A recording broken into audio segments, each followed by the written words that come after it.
تم جو کہتے ہو آخر میں ہی کیوں، تمہیں اللہ کے پسندیدہ بندوں میں سے تو چنا گیا ہے۔ تم کہتے ہو میری دعاؤں میں اثر نہیں، تمہیں اس پر صبر کرنے پر بہت سا اجر دینے کے لیے ہی تو چنا گیا ہے۔ تم کہتے ہو میرا درد ختم نہیں ہوتا، تمہیں اور مضبوطی سے جوڑنے کے لیے ہی تو توڑا گیا ہے۔ ہم اپنے رب کی مصلحتوں کو نہیں سمجھ سکتے، لیکن اس کی رضا میں ہی تو سکون ہے، اس کی چاہت میں ہی تو سکون ہے، اور سب سے قیمتی چیز بھی تو سکون ہے۔ یہ دنیا ہرگز ہر موڑ پر خوشیاں نہیں دے گی، دکھ سکھ لے کر آتا ہے اور سکھ دکھ لے کر آتا ہے۔ ہمارا کام تو اس وقت کو گزارنا ہے۔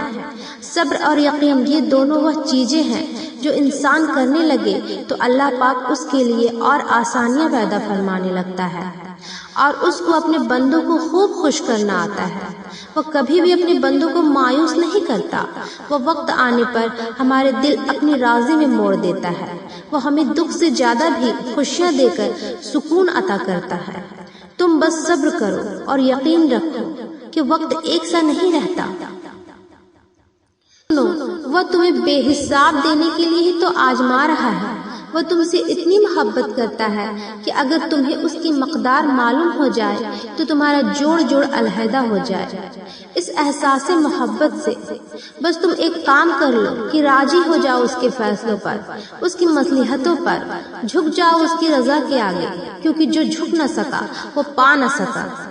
کچھ دروازے یا کچھ راہیں جب اللہ بند کر دیتا ہے تو ہمیں لگتا ہے جیسے وہ ہمیں سزا دے رہا ہے، ہماری دعا نہیں سن رہا، جو ہمیں چاہیے وہ نہیں سمجھ رہا، جبکہ کچھ راستے ہماری ہی بہتری کے لیے بند کیے جاتے ہیں، کیونکہ آگے جا کر ان سے ہمیں زیادہ تکلیف ملتی ہے۔